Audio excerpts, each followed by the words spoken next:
And at this time, I would like to hand the program over to our Executive Director, Mike Carr. Thank you, Kimberly. Welcome, everyone. Today, the Adirondack Land Trust is very happy to shine the spotlight on private landowners and talk about their role in keeping the Adirondacks intact, not just as an ecosystem, but as a place that supports healthy communities. We appreciate all of you joining us today in spite of the storms last night.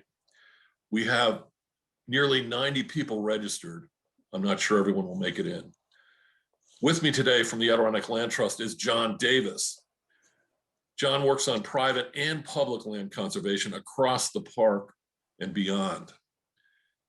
John will be moderating today's discussion, and we'll hear more about him and our guest in just a moment. Also presenting for the Adirondack Land Trust is Kimberly Corwin Gray, our Associate Director of Philanthropy. She is the conductor of all of our actual and virtual events.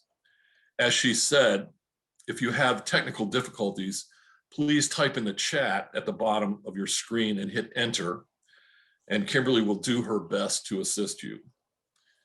And if you have questions for either for our panelists or about today's program generally, please type those in the Q&A at the bottom of your screen, and we'll get to those, as many of those as time permits at the end of the program.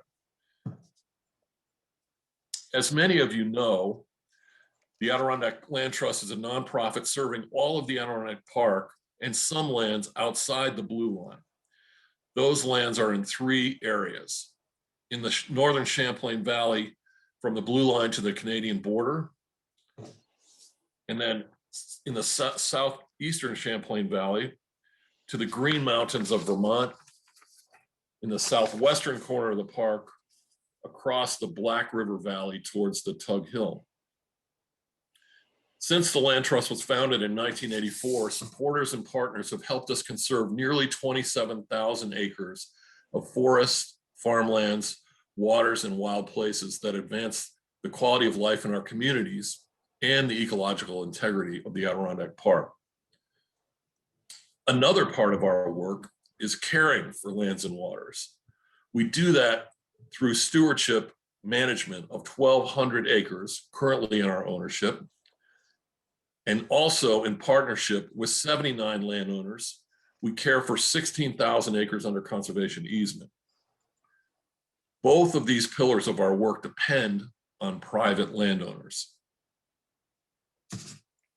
The Adirondack Park is known for the Forever Wild Forest Reserve, shown in green on the map, but private ownerships hold the landscape together.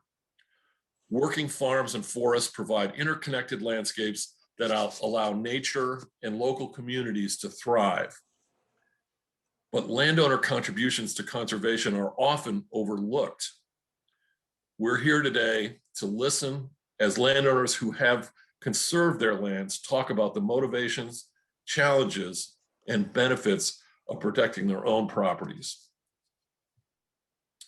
One of the Adirondack Land Trust roles is simply advisory, to help private landowners make good decisions. Landowners make conservation choices all the time. One of the best things we can do is help them find information and advisors so they make sound decisions that provide conservation benefits, such as keeping large forests intact. We don't necessarily ever need to be in the chain of title. And these advisory relationships sometimes go on for decades or even generations.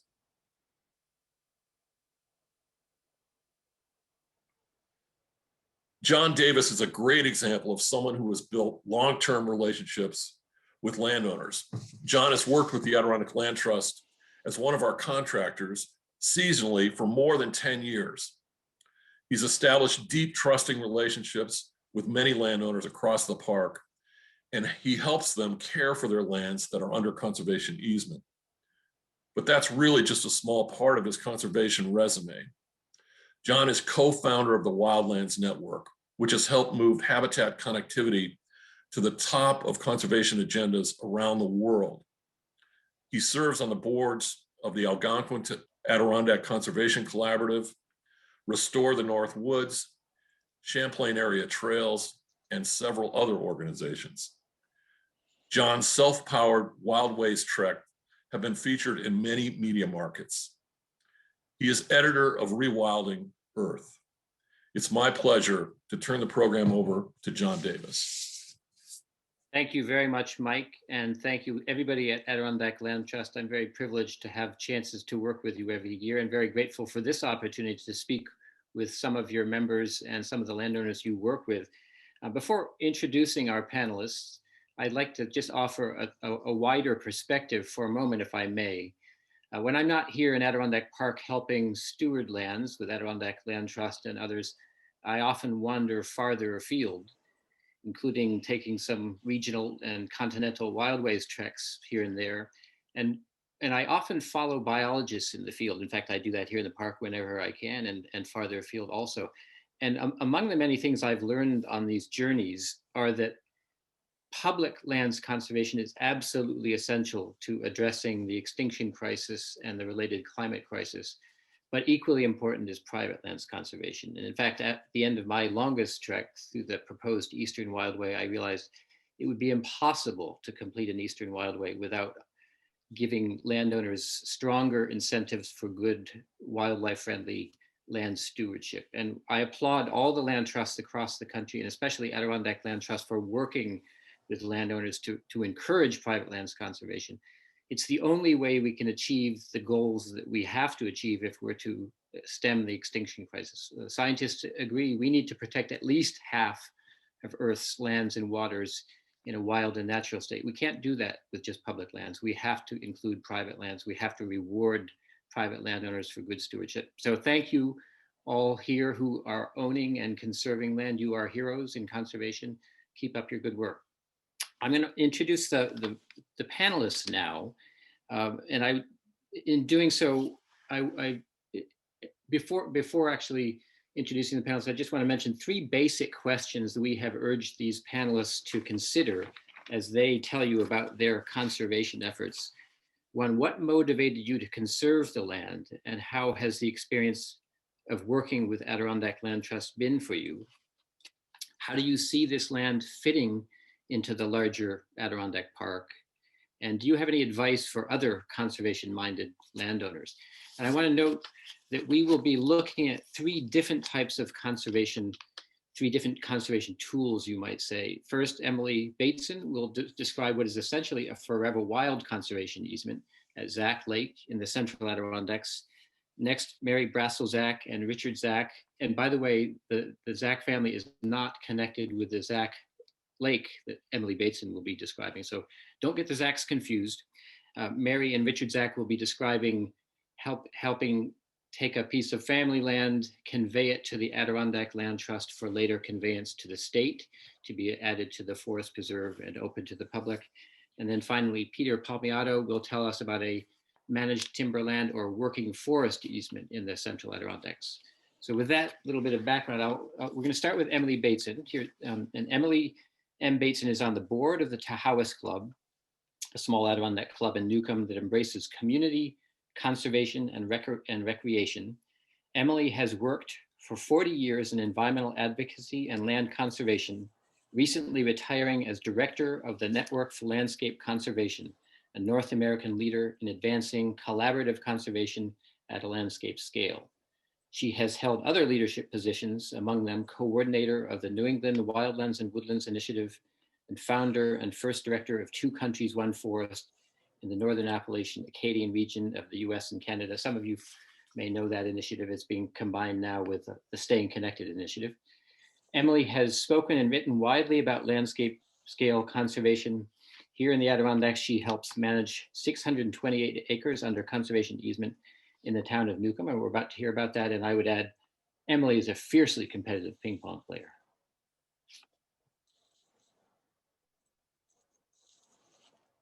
Well, thank you, John, for that interesting introduction. And good morning, everyone. My favorite topic is talking about Adirondack conservation and also Zack Pond, even when I'm not there. So this is a real treat for me. This is the story of the Tahowas Club purchasing the 630 acre Zach Pond property 15 years ago, and how this special place will be intact forever because of the Forever Wild easement placed on the land by the Adirondack Land Trust just prior to our purchase. Zach Pond is in Newcomb, about the exact center of the Adirondacks. And you can see the red boundary line here around the pond. The lake itself is about 115 acres within that 630. And this pristine lake is ringed by small peaks with breathtaking views. And the boundary circles the pond high up on those peaks. So virtually the whole watershed is protected. The lake once held native brook trout and has been identified by the state as ideal for heritage brook trout reintroduction. And those sites are rare in the Adirondacks. The northern hardwood forests on the property have not been timbered for over 100 years. And these majestic, mature forests, surrounded by much younger timbered forests on almost all sides, provide protected habitat, rich ecological sanctuaries for myriad plant and animal species, with only one access road, plus 4 cabins and associated outbuildings clustered in one very small area, just about where that narrow neck of the pond opens up on the near side of that map.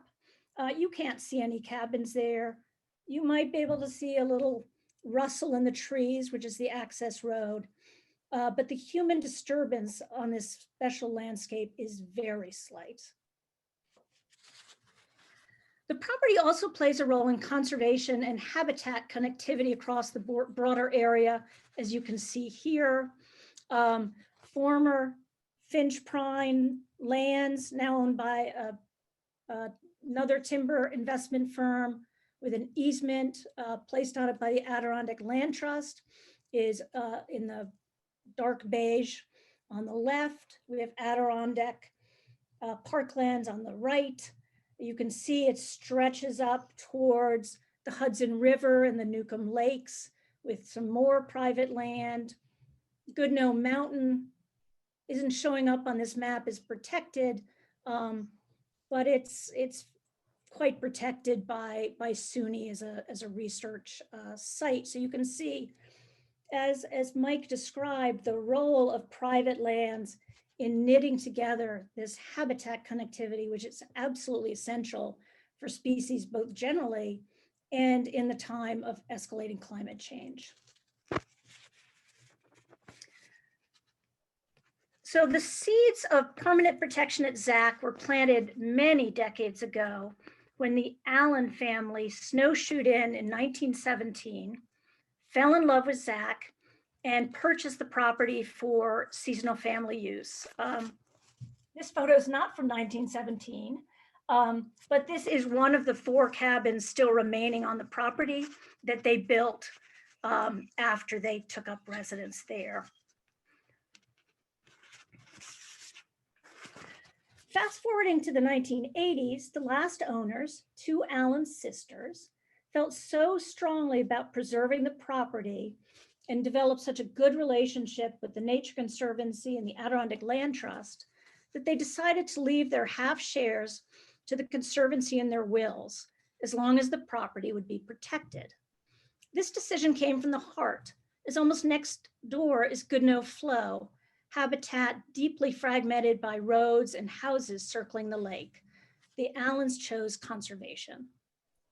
So the Conservancy was gifted the property, and in 2005, the Adirondack Land Trust placed a Forever Wild easement on it to protect the ecological values and to honor the Allen legacy, including no timbering, except for firewood just around the camp compound, which is quite clustered, no mining, no motorized recreation, no new buildings, and more.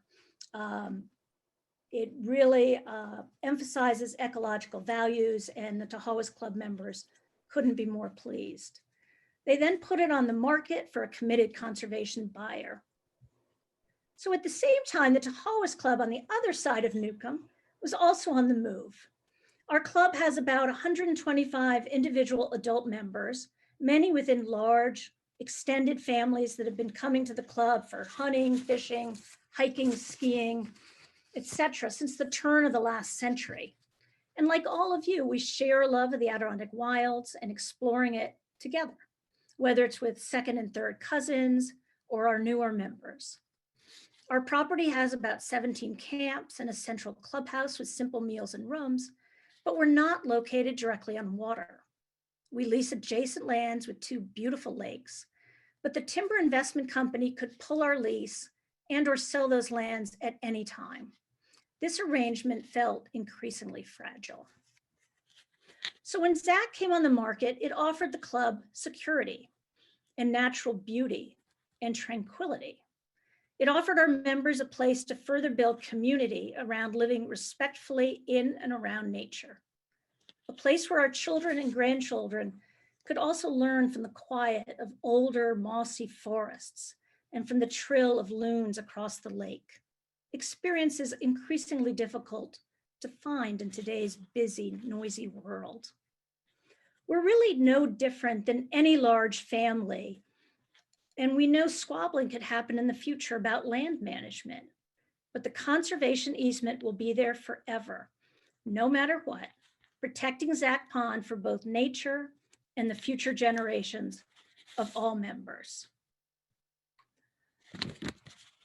I think we all agree that working with the Adirondack Land Trust to steward this special place has been both a privilege and a pleasure, and I'd urge you to do the same. Easements, of course, can be crafted to include sustainable timbering or other ecologically reasonable family needs. This is up to the landowners in discussion with the Land Trust. But overall, as landowners, protecting your special land through conservation easement will give you much joy, enhance the Adirondack Park, and provide a precious legacy to pass on to your children and grandchildren. In closing, I just want to read a few quotes from members when I asked them what they found special about Zach Pond. One said, "I like knowing that Zach Pond will be protected in perpetuity. In a world where change is both ubiquitous and speeding up, it's nice to have some place where time seems to almost stand still and where future generations will get to experience Zach Pond in the same way I have." Another member said, "It makes me happy to know that Tahoe's ownership of Zach Pond contributes to conservation of the larger landscape of the Adirondack Park. The moose, bear, and other wild residents of the area may not care who owns their habitat, but our stewardship will provide them with sufficient habitat to thrive in the future." And finally, one of our youngest and newest members said, "There are few places left in the world where you can feel so simultaneously at ease with the world and connected to it. At Zach, it's as if nothing matters except for existing in that place with the people and nature I am there with. And I can feel what I presume to be pure joy in every inch of my being." I'm getting a little choked up. "From the loud crackle of the ice underfoot across the lake in January, to the glow of the sun beaming through the beech leaves as you hike in early October, to the mist that sits so precariously across the surface of the lake when you paddle out with a fly rod first thing on a June morning, there is simply no place more magical. This magic is in large part due to the easement, because it has allowed the lake to remain in the unassuming possession of nature." Thank you very much. Beautiful, Emily. I can attest to Zach Pond's magnificence. I had the pleasure of monitoring that easement a few years ago. It really is a very special place, and those are beautiful words on its behalf. Next, we will move a little south to Moxham Mountain and hear from Mary and Richard Zach. Mary Brassel Zach and Richard Zach have been splitting their time between northeastern Pennsylvania and the Adirondacks for more than 45 years. Mary is a third-generation Adirondack native who grew up near Gore Mountain in Warren County. She introduced Richard to the North Country soon after they met.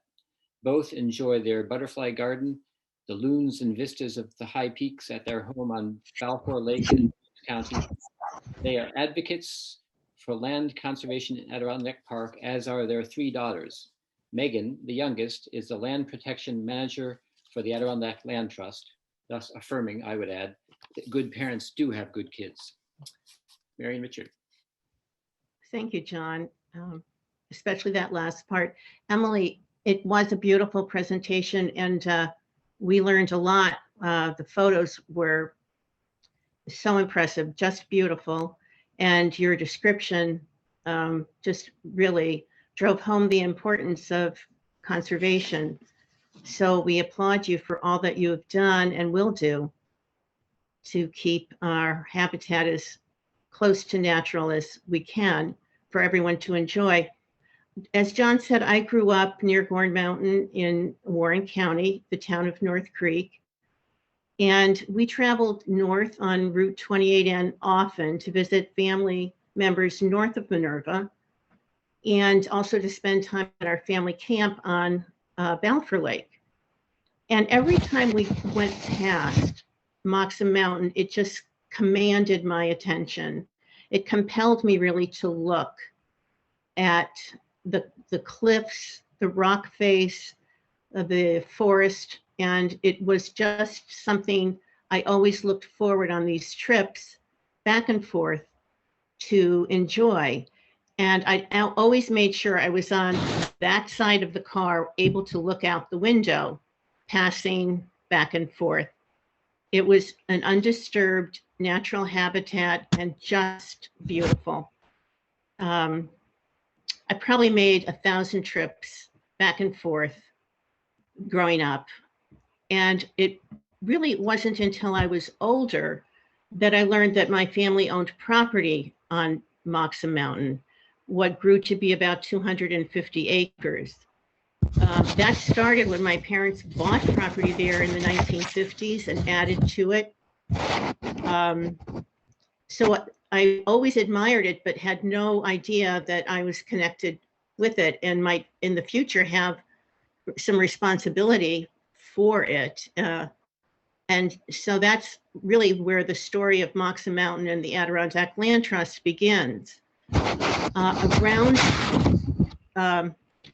2012, my husband will describe to you what began with development, or rather access on Moxham Mountain by the state.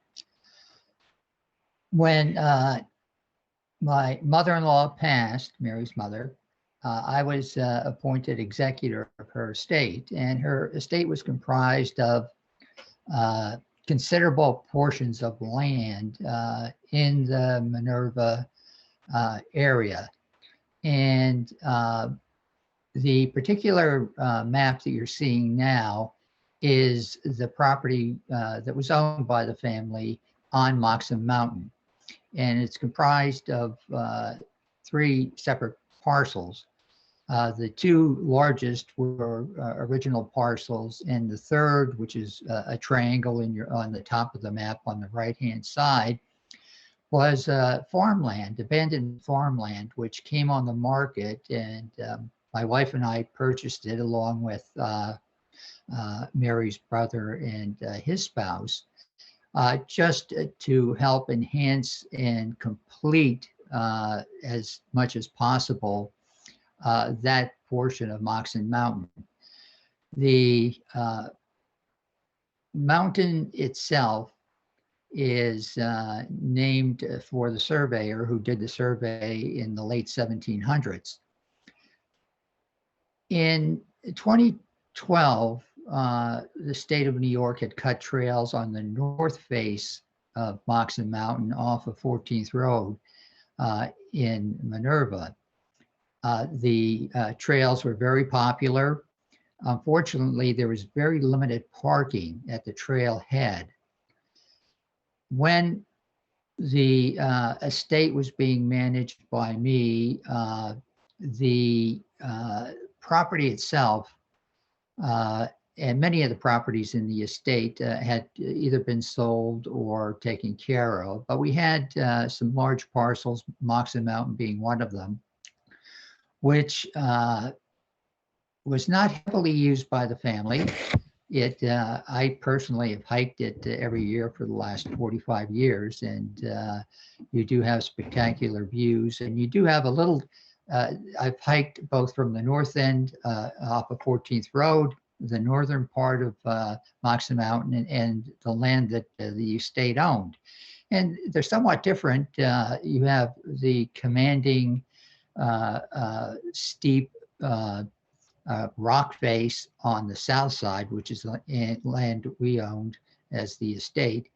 And the forest was different. There was a large deciduous tree acreage on the property, different from all the conifers on the north side of Moxie Mountain.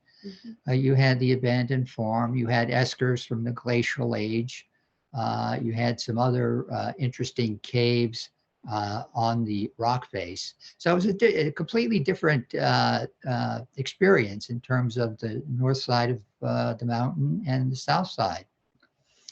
So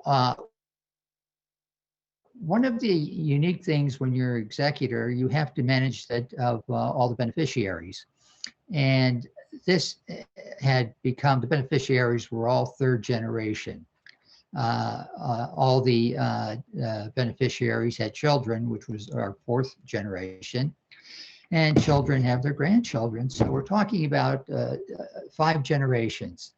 And when you get something as, I guess, diverse in terms of having 5 generations of individuals, and each beneficiary having different needs and wants, it was decided to put the property on the market, but it had such a unique presence that we wanted to find out some way to conserve the property. We did know the problem of the parking on the north side for the trails of Moxie Mountain, and my wife graciously attended a meeting with the DEC in Warrensburg. I had sent her to a meeting, which unfortunately was the next day, but she did have a nice conversation with Rob Rip there.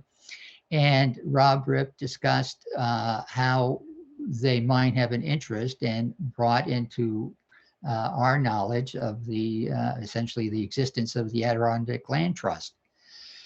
We contacted the Adirondack Land Trust, and essentially we entered into an agreement to sell the property to the ALT, who then will convey it to the state. And I must say that the process was flawless. At first I was worried, given all the APA rules and regulations, and would this be a long drawn out affair? But to my great surprise and gratitude, it was just a smooth operation. The ALT was very professional, very comprehensive in everything they did. And the conveyance of the property was probably one of the smoothest conveyances of all the properties in the estate. And we wanted the public to enjoy the private pleasures that the family had using the property for hiking and camping. And hopefully future generations of Adirondack first timers and lovers will also enjoy it in the future. So one last thing is we also felt that having the property in the hands of essentially the public eventually would be an enhancement to the quality of life for the local residents. Between North Creek and Minerva, there was a lack of hiking trails. Parties had passed you can see the cliff, and they will now have access to, hopefully in the very near future, some hiking trails from the south side that they can easily access off of Route 28N. So I think just for the personal pleasure of the local community, as well as perhaps some enhancement of their livelihoods in terms of other hikers coming to enjoy the property, it was a benefit to the community. So that's basically the motivation we had. And I must say, we were very pleased with the help and assistance of the Adirondack Land Trust in making this property available to the public. So, Mary, anything you'd like to add? Well, it was kind of karma that I went to the DEC headquarters in Warrensburg the day before the meeting, because that's when I met Rob Ripp, who was so interested in what I had to show him in terms of a survey map. And then very quickly, we met Mike Carr, and that started the whole process, and it worked so smoothly. We're just very grateful that we were able to work with both, predominantly with the trust, of course, to save that property and hopefully allow others to enjoy it, but keep it in its natural habitat. And we're very happy all together. Thank you so much, Mary and Richard. Inspiring story. And any of you who are listening today and have not been up the public trail on Moxon Mountain, I highly recommend it. Some of the most beautiful views in the Adirondacks, I would say. Our third panelist is Peter Palmiato, who's a forest ecologist and chair of the Environmental Studies and Sustainability Program at Antioch University in New Hampshire. With more than 30 years experience in temperate and tropical forest ecology, Peter incorporates practical field skills, applied research, and broad concepts in studying the dynamic nature of forested ecosystems. As a landowner, Peter helps manage 827 acres of family-owned working forest under conservation easement in the town of Newcomb. Peter. Thank you, John. I'd like to share my screen to share some slides as I give my presentation, and just want to ask if you are seeing a picture of Lake Colden. We are. Thank you, Peter. Okay, great. So I want to start my comments by giving a land acknowledgement. And I want to acknowledge that the lands that we own are part of the lands used by the Mohawk people. In fact, most of the current Adirondack Park lands are identified in the territory of the Mohawk. And the lands I'll be talking about are the red blotch, identified about in the center of the park in Newcomb. And that is considered the Tahoe region. And the Tahoe region was developed in the mid-1800s to extract iron ore. And in the book, The Story of the Adirondack, written by Arthur Maston, is a letter naming an Indian of Canadian tribe. It says, and his name was Louis Elijah, as a man who guided the party to the iron ore that led to the development of the region. Thus, the history of the land that we currently own goes back to before the mining period, and our land's current forests are a result of historic land use. The forests that are there grew up after the mid-1800s, as the land that we own were lands that were managed, cleared, grazed, and provided for the iron mines, what were considered the upper works, and this area was the lower works. Now, this land was passed down, inherited, and stewarded, and the ensuring stewardship continues in perpetuity now because of the conservation easement put on the land by Arthur Maston Crocker in 1989. And his views and values are stated in the easement language, and that is maintaining the property as open space to the fullest possible extent is important to the conservation of the scenic character and beauty of the area. And it goes on with the word whereas. There's many whereases in this easement. The conservation of the property will yield significant benefits to the public by preserving forest land for the scenic enjoyment of the public. And so the easement itself, as written of all his acreage, about 2/3 of it have no development restrictions on it. About another third has certain restrictions, and those include a 200-foot no-cut buffer along the county highway, 750-foot no development buffer from that highway, curvilinear design in new or improved roads, which are limited, no wetland alteration, and it allows for forest management under certain restrictions adhering to best management practices. And so the management goals of the property owners now are healthy ecosystems, habitat for wildlife, recreation, of course, in the form of hiking, skiing, and hunting, and revenue, forest products, and tax relief. And that tax relief for managed lands in the Adirondacks comes in the form of the 488 tax law. Since 1974, this law has been in place, and it requires 50 continuous acres, a forest management plan, a 10-year commitment, and 6% tax paid to the county on timber sales. Just a summary of the conditions. And then the benefit for the landowner in terms of tax relief is taxed on an 80% reduction in the fully assessed value. The other big benefit is supporting the local economy and managing timber products in a sustainable way that we can do with the laws that we have in place. And thus, the landowners, the current landowners of that property, the granddaughter of Arthur Crocker, my wife, Jen Palmiato, her uncle, Chet Crocker, and the Tahoe's Club put together a forest management plan, working with Fountains Forestry back then, now F&W Forestry.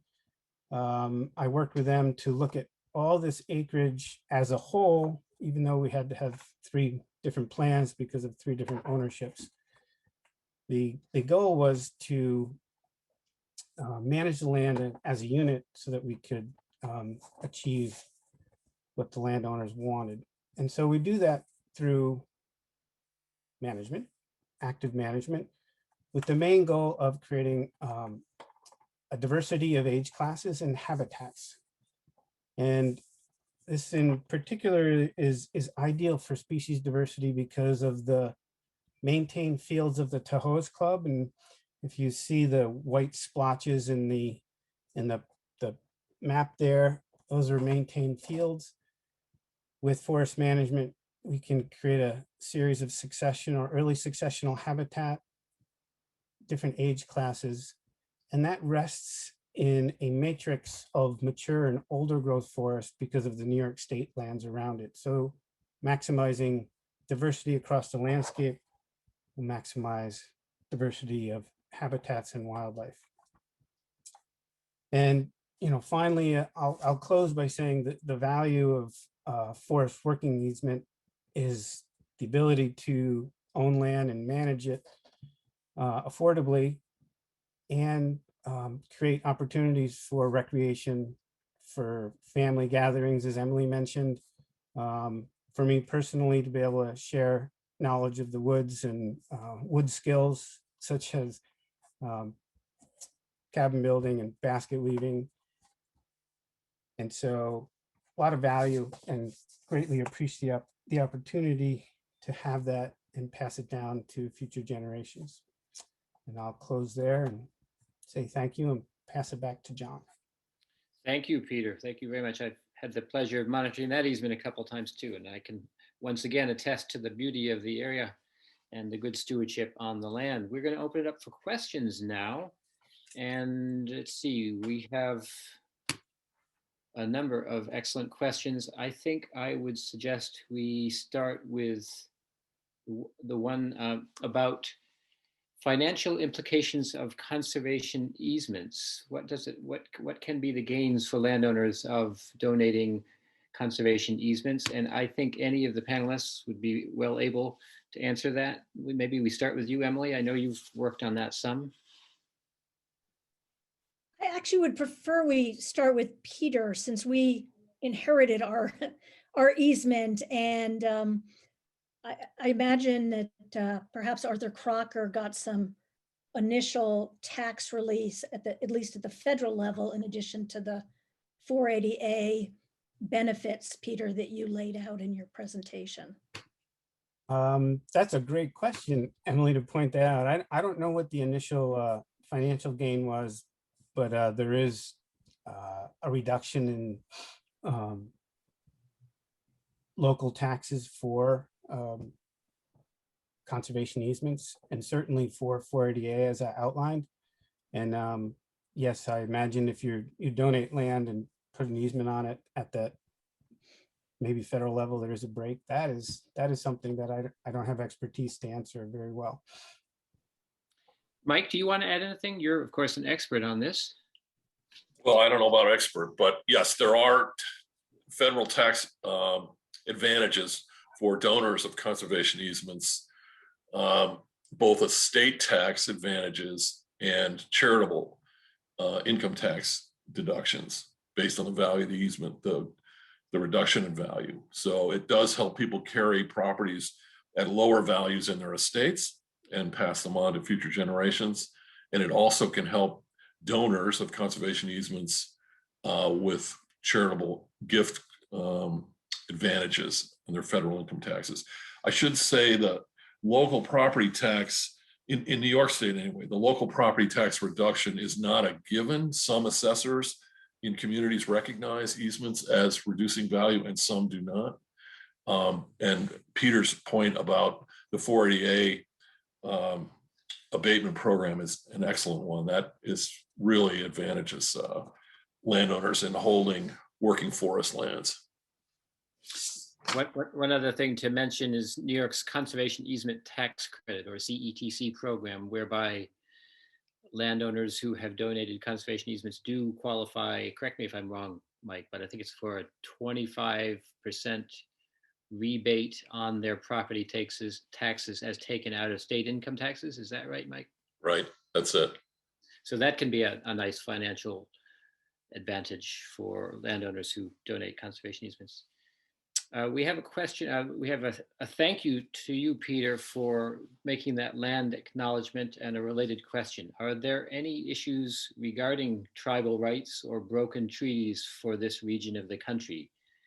Any land theft? Any collaborative solutions? Again, I'm going to have to pass that question on to those that may be looking into that. And I know the Adirondack Land Trust is working to develop their own land acknowledgement. As we step into and begin the effort of land acknowledgement, all those questions should be answered. And this is as we, so I can't answer that question. Good. Okay. Mary, do you want this one or you want me to take it? Mike, please go ahead. All right. So the Adirondack Land Trust is really just beginning this journey of understanding land acknowledgement and trying to get it right. We recently engaged with a woman who wrote a book about it. And we do have a responsibility to get this right, but we're not very far down the road, frankly, and just beginning and looking forward to getting it right. And many land trusts across the country are in the same place we are. We have an important and timely question from Jonathan Putnam to any of the panelists. He asks, while it's very early, has anyone considered whether the new administration's interest in the 30 by 30 initiative, that is conserving 30% of US lands and waters by 2030, which many people see as part of the larger Half Earth initiative, will provide new opportunities for easement initiatives such as this? Is New York State looking at anything along these lines? Emily, any thoughts on that? I do not know, I'm afraid, a lot about New York politics. I do know that people have also been looking at the New York climate legislation to see if this shift towards natural climate solutions and really acknowledging the role of older forests in carbon sequestration could also bring new money to the Adirondack Park, which is so poorly funded by the state. Good point.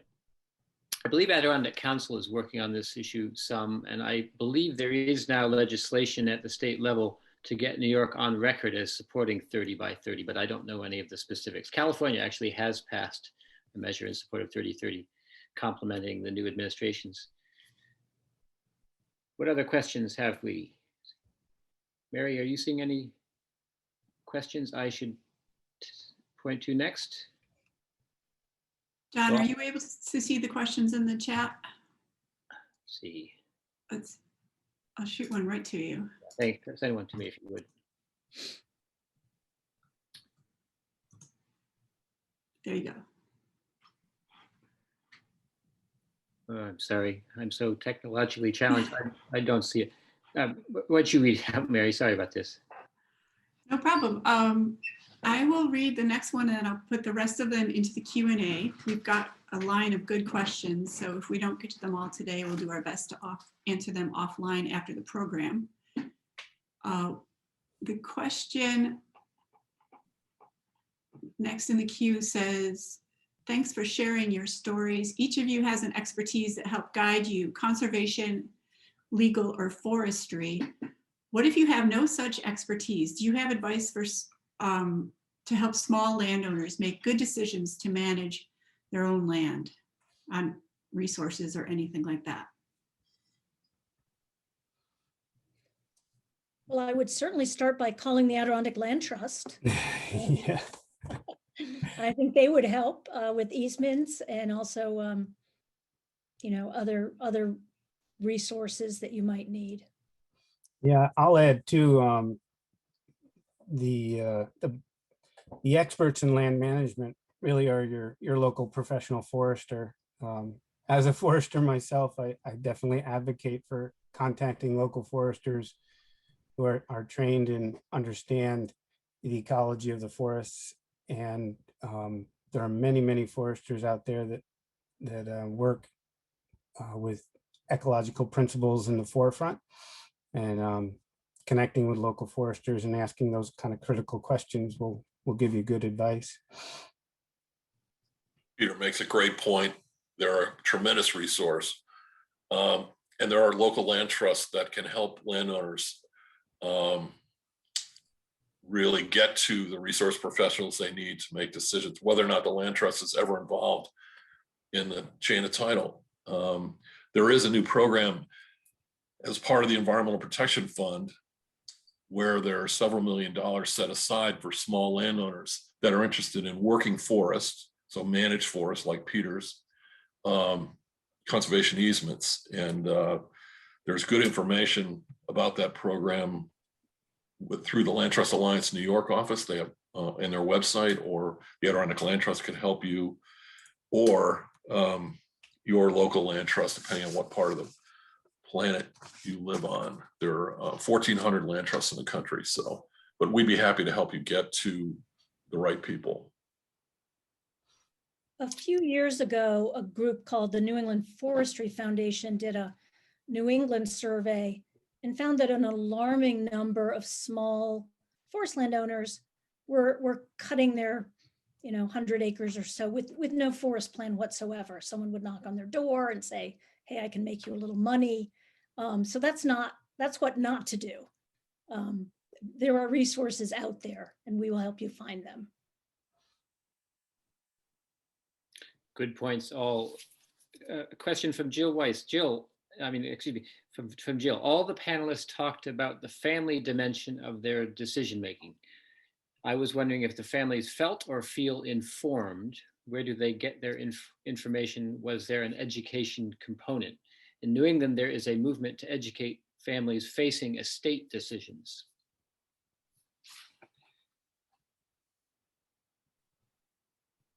Anyone? Family dimensions of your conservation efforts? This is Richard again. In terms of family situations, obviously you have family situations before someone is deceased and then after. But, and so there's some different considerations. But in terms of looking for advice on doing anything, I think that just contacting the folks at ALT or the DEC. I found dealing with both the Adirondack Land Trust and the DEC that they're very open to questions and questions along those lines as to getting advice. So don't feel intimidated by taking an initiative and contacting, if you're living in New York, the closest DEC office, or just dropping an email or a call to the Adirondack Land Trust. That's the starting point, and that's what we did. That's what I did as the executor, and I found that there was a great coordination between the state and the trust, and they kind of guide you along what has to get done, and they assist you in any way they possibly can. So make your first contact either with the Land Trust or the DEC, and you'll be pleasantly surprised at how easy you can get advice. And I would just add that having some of our property under 480A, for example, you hopefully you get started in the right direction. The foresters really do such a fine job of assessing the property, creating a management plan that is like a 10-year plan, and then updating it, and then recommitting each year to continuing to manage your land under that management plan. And it's really a very rewarding process. You're managing the property, the forest, in the right way, to conserve and to take care of making natural habitat welcoming as it should be, not doing too much, just doing the right amount, following the plan. Anyone want to add? Anything else? Yeah, I'd like to add that in terms of education, and the question was about family decisions, and the expectation is that the knowledge be passed down within the family, and certainly that is the case. But the development of tax laws and other expertise is often that's missed, and that information isn't fully shared, or you're kind of looking for someone else in terms of expertise. And so the programs in the Adirondacks, like at the Wild Center, where they do sugar maple programs, are really good resources. And there's a lot of environmental education places. The interpretive centers for environmental education are some areas also. And then certainly the land trusts are good sources for information. And the foresters, the state foresters that were mentioned, the EC, would be a good resource also, as I would support that direction of looking for information. All excellent points. I think we're pretty much out of time. There's a bunch of excellent questions still up there. I wish we could get to them. I strongly suspect our friends at Adirondack Land Trust would be happy to answer some of these questions by phone or email. So I would urge you to share your questions with them. And I'll turn it over to you, Mike, and thank all the panelists. Thank you, John. Yes, we will try to get to you and answer your questions over the next couple of days. So thank you very much for submitting them. And thanks to John, Davis, Emily, Mary, Richard, and Peter, and to all of you in the audience for joining us today. I'll close on a piece of good conservation news. Megan called me this morning, Megan Zach, who is our land protection manager, and Marion Richards' daughter. She's been with us about 1.5 years in that position. She came to us from the Conservation Fund in Pennsylvania and has really hit the ground running. She called me just before the presentation to say that we need to be in the office tomorrow to sign some documents to close the next project on Thursday this week. So there'll be an announcement about that. Megan will have that closed on Thursday afternoon. And Mary Thill, our Director of Communications, will get the media work out. But it's in the Vanderwacker Mountain Wild Forest. And it's good news for the Forest Preserve. And Megan led it all the way through. So stay tuned for that this week. If you have questions about the land trust or about how to plan for the future of your land, please don't hesitate to send them to info@adirondacklandtrust.org, and we'll make sure that they land in the right place on the staff team. Thank you again. This was such a pleasure for us. We hope you all have a wonderful week.